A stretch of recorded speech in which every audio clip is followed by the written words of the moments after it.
I've already explained about human albumin. Okay, so this is obtained from human plasma. Okay, so it is used for patients who are who need plasma, or patients who are in shock. Okay, and this has nothing to do with any blood coagulation or any blood group.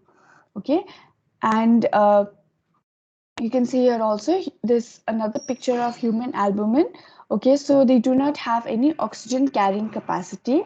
They can be used in cases of shock, trauma, or any tissue damage, or you can say hypovolemic shock, where patient is losing all the electrolytes. Okay, then so I've taught you about albumin, human albumin. Then I've also explained about dextran. There are two types of dextran. One is 70 and one is 40. Okay, so in dextran, okay, so this is made from a this is made from a bacteria, which you call it with the help of a bacterial enzyme. We call it as leuconostic mesenteroids. Okay, and this grows in the sucrose medium. Okay, so there are two types, 70 dextran and 40 dextran. So you can see on the side, this is a bottle of dextran. Okay, so dextran is a colloid. Then I've also explained about the dextran 70. Okay, so it is we can use this for 24 hours. Okay, it is most commonly used preparation. Okay, and dextran 40, okay, it acts rapidly than dextro 70, means their action is faster than dextran 70.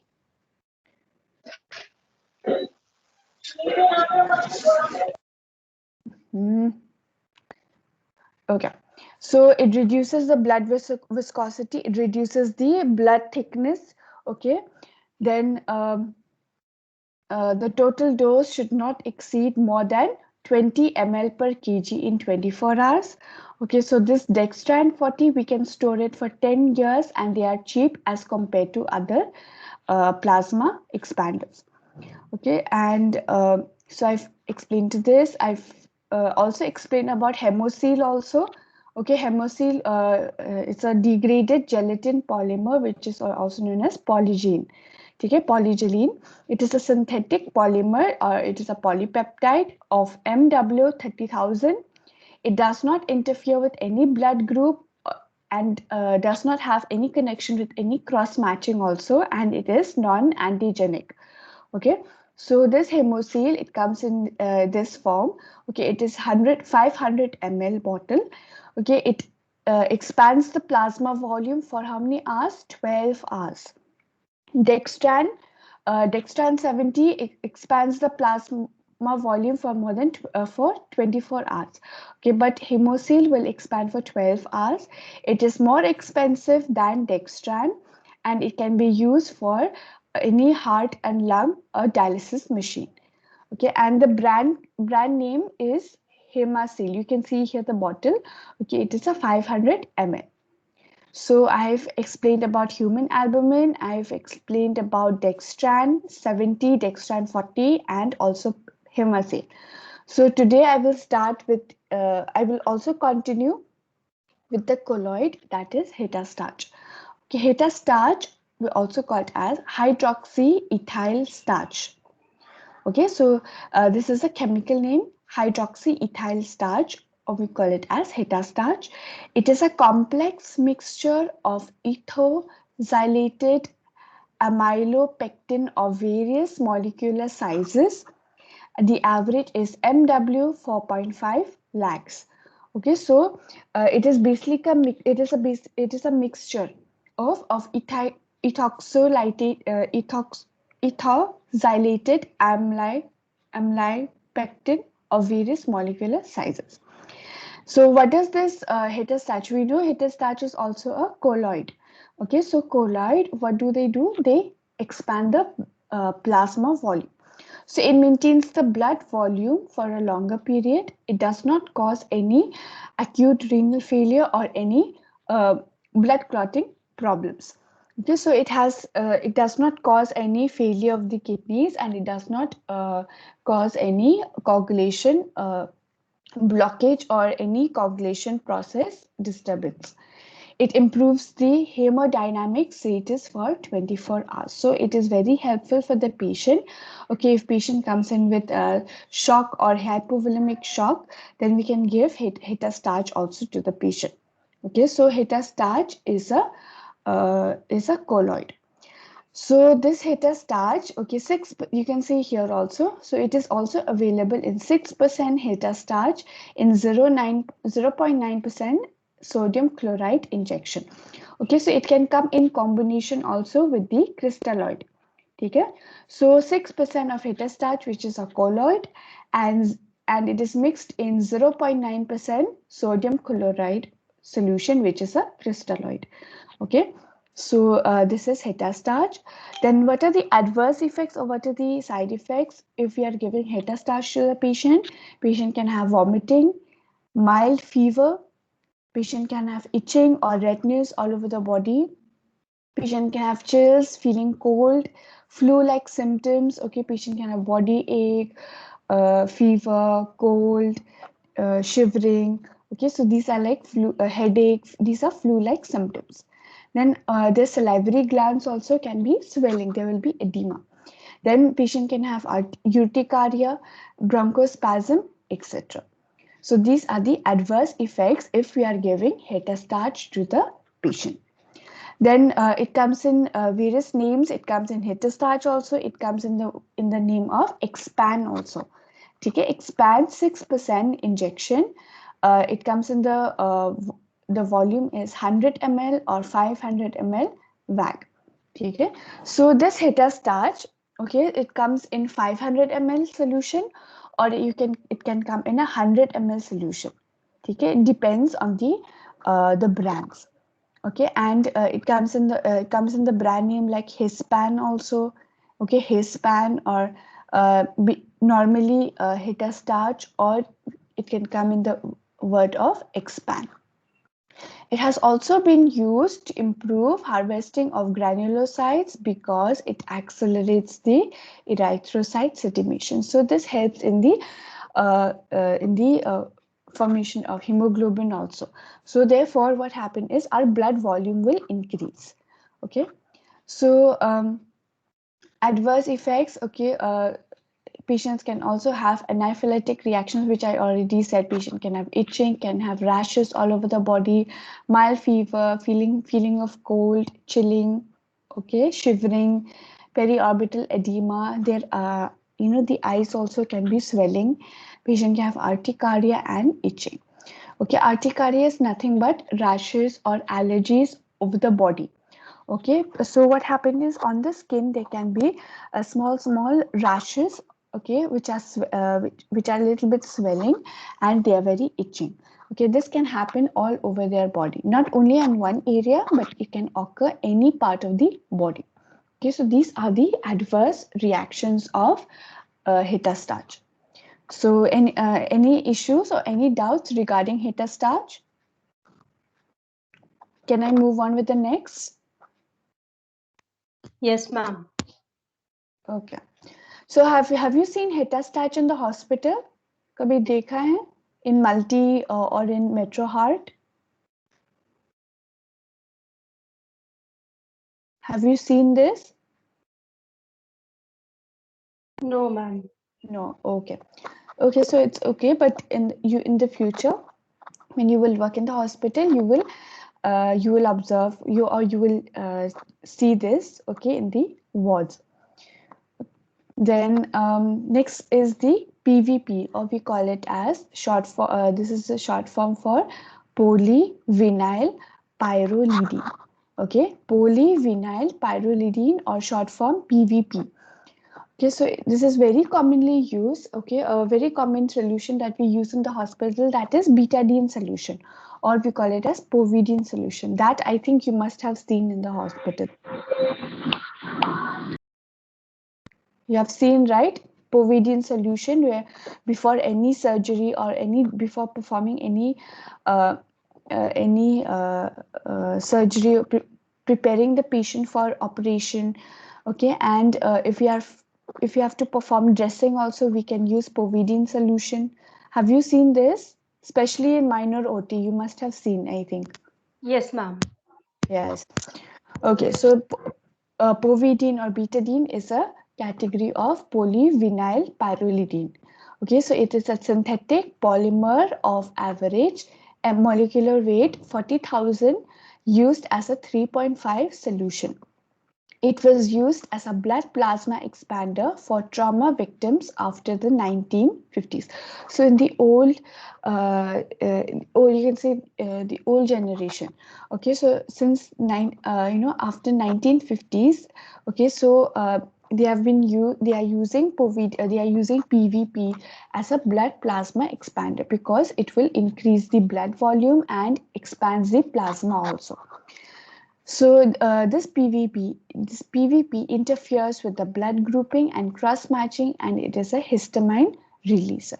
Okay, so this PVP, okay, unlike dextran, unlike hetastats, they do not have any connection or they do not have any interference with the blood grouping, okay, and the cross matching. Okay, so this it binds to the penicillin and the insulin. So this PVP also it has a connection with the penicillin and the insulin injections. Then it is excreted by the kidneys and small amounts by the liver into the bile. Okay, so that is the excretory process, how it is being removed from the body. A fraction is stored in reticulo epithelial cells for a prolonged periods, and it is less commonly used plasma expander. Okay, so this is a sample of PVP. Okay, now they have upgraded a little, but in the olden days, okay, they have used like this, which is a powder form, and we have to mix it or we have to dilute it. Okay, so nowadays we have this povidone, or we call it as betadine solution. Okay, so PVP is also used in personal care products. Okay, so the PVP not only we use in the hospital, but we can use in our daily products also. Like it is available in our shampoo, toothpaste, hairspray, and hair gel. It is used as a binder in many pharmaceutical tablets. Okay, it is also mixed up in some of the medicines, and PVP added to iodine. So if you are adding PVP or if you are mixing PVP with iodine, then it forms a complex. We call it as povidone iodine. Okay, that possesses the disinfectant properties. So, okay, so before sending the patient to or before doing any surgery on the patient, okay, what does the doctor or what does the nurse do? They prepare the patient, right? They prepare the patient or they clean the area uh, that has to be performed, okay, surgically. They clean it with betadine solution.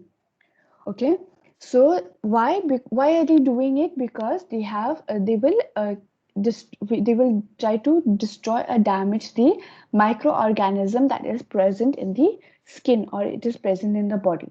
Okay, so in order to uh, in order to prevent any complications, in order to have any infection, that therefore it is important to clean the skin of the patient before the surgery. Okay, and how do we clean the skin? We clean it with this solution, that is the povidone solution. Okay, and it is also known as under the trade name of betadine or pyodine. Okay, so this so remember that PVP. Okay, so it when it is mixed with iodine, then we call it as povidone or betadine solution. Is this clear with PVP? Anybody has any doubt?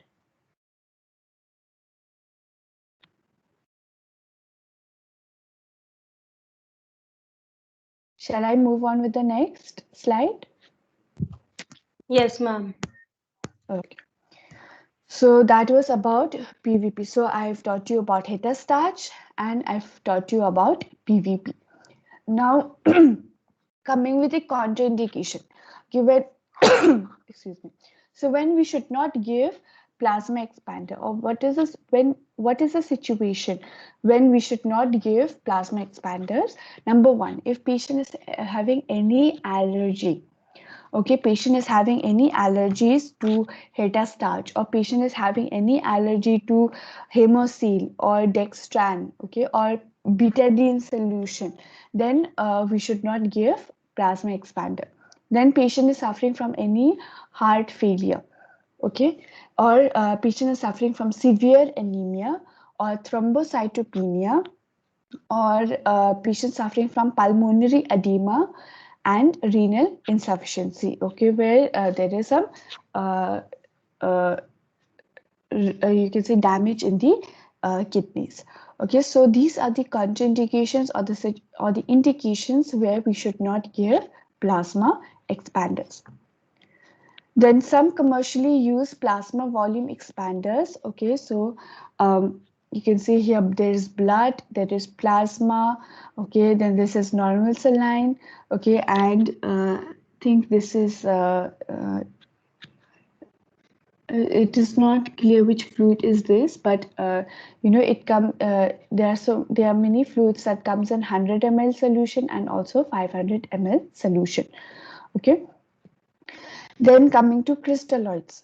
Okay, so we know crystalloids and colloids, they are both plasma volume expander. Okay, the difference is that colloids, they have large molecules and they are water insoluble, whereas crystalloids, they have small molecules, they have small crystals, mineral salts, and they are insoluble in water. So the first type of crystalloid is normal saline. Very simple. Okay, you have. I think everyone has seen normal saline. Even in the fundamental lab, also you must have used normal saline for your procedure. Okay, so you must have seen the bottle. It is in 500 ml also, and it comes in 100 ml bottle also. So normal saline, it is an isotonic solution. It is a crystalloid fluid containing 0.9 sodium percent of sodium chloride. Okay, so in normal saline, this sodium chloride is present in 0.9%. Okay, the pH of isotonic saline is lower than the plasma pH. Okay, so remember that the pH of this normal saline solution as compared to the plasma, it is less. Then normal saline is frequently used in patients who cannot take fluids orally, who cannot drink fluids, or who cannot drink water or drink any fruit juices from the mouth, and they have developed dehydration or hypovolemia. Okay, so patients suffering from excessive dehydration or patients suffering from excessive diarrhea. Okay, when patient is having diarrhea, what happened? All the electrolyte is lost from the body. Okay, so we need to overcome the electrolytes. Okay, we need to fill up the electrolyte that has been lost. Okay, and patient is very dehydrated. Okay, and so therefore we can give normal saline to the patient. Okay, so that patient will be hydrated and there will be no hypovolemia. So this is about normal saline. Okay, then next is ringer lactate, Ringer's lactate solution, or lactated ringer solution. Short form we call it as RL. Okay, so it was introduced in the 1880s by the Sidney Ringer, a British physician. So that is why we are giving the name of ringer lactate from this person. He is a British physician, okay, from the United Kingdom, and his name was Sidney Ringer. Okay, so that is why they have given the name Ringer's lactated solution. So the solution was designed to promote the contraction of frog hearts and was contained with calcium and potassium in a sodium chloride dilute. So when they are doing experimenting, okay, when this person was experimenting this Ringer's lactate, okay, so they did it on the frog. Okay, not on human being, but they tried first on animals. Okay, so if it is it is successful in animals, then they will try it in human beings. So they tried this solution in the hearts, in the frog. Okay, and which portion of the frog? That is in the heart area. Okay, so this From that moment it was successful, so they tried it on, they did it on human beings. So this is contraindicated as diluent for blood transfusion. So while giving blood transfusion, okay, we should not give ringer lactate. Okay, so it is contraindicated as diluents for blood transfusion. Then next is dextrose. Okay, so I think everyone has seen dextrose also. Okay, so there is a combination of dextrose with sodium chloride or with NS. We call it as DNS, you know, dextrose and normal saline. Okay, so it is a combination of dextrose with sodium chloride solution. Then we also have 5% dextrose. We also have 10% dextrose. Okay, so normally we call it as D5 or D10. Okay, then there is also called as D25. Okay, so these are some forms of dextrose solution. So first of all, let us see, generally 5% dextrose solution are used, which provides 170 kilocalories per liter. Okay, so I think everyone has seen the D5 solution, D5 dextrose. It is 500 ml bag. Okay, so that 500 ml bag, it provides how much kilocalories? 170 kilocalorie per liter. It is an IV sugar solution which provides some energy to the body parts. Okay, so patients suffering from diabetes, okay, diabetic patients, we should not give dextrose. Why? Because it already has sugar. Okay, remember that patients suffering from diabetes, we should not give any dextrose solution. Why? Because dextrose is already containing sugar. So if you are giving more sugar to the patient, diabetic patient, so what happens is glucose will increase. Okay, so we should not give dextrose solution to diabetic patients. Okay. Then osmolarity is lower than serum, and it is useful when the kidney function is impaired. So when the kidney is not working, when the GFR is very low, and the tissues of the kidneys are damaged and kidney is not functioning, then we can give dextrose solution. Okay, and if patient is suffering from shock or hypovolemic from hypovolemia also, we can give dextrose solution. Okay, but we have to be very careful when we are giving to especially to diabetic patients. Okay, so is this clear about the crystalloids, normal saline, ringer lactate, and dextrose? Dextrose, there are many various forms, that is DNS, D5, D10, and also D25. Okay, so anybody has any doubts with the crystalloids?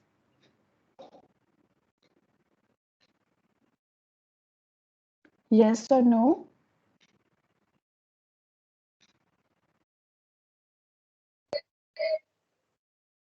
Ma'am. Okay. So today I've completed regarding this topic, that is plasma volume expander. Okay, so remember, plasma volume expander, there are two types. One is crystalloid and the other is colloid. Okay, and plasma volume expanders, what is the main action is that it expands the volume of the plasma. Okay, and therefore the blood volume also will increase. Okay, and as compared to crystalloid, which are better? Colloids. Okay, like hetastarch, hemosil, human albumin, these are better as compared to the IV fluids that we are giving to the patient, like normal saline, ringer lactate, DNS, NS. Okay, then okay, so these about plasma volume expanders. Okay, so they not only increase the high molecular weight but also increase the plasma volume by increasing the osmotic pressure. Okay, and remember, plasma volume expanders are basically given to patients suffering from hypovolemic shock or patients suffering from from any type of shock. Okay, and or any trauma or any injury that has been happened to the patient. Okay, any loss in any loss of fluids from the body due to any illness, any excessive bleeding or trauma or any surgery. Okay, so this is about plasma volume expander. So you have any doubt regarding this topic?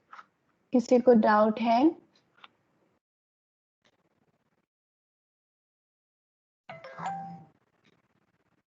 Students?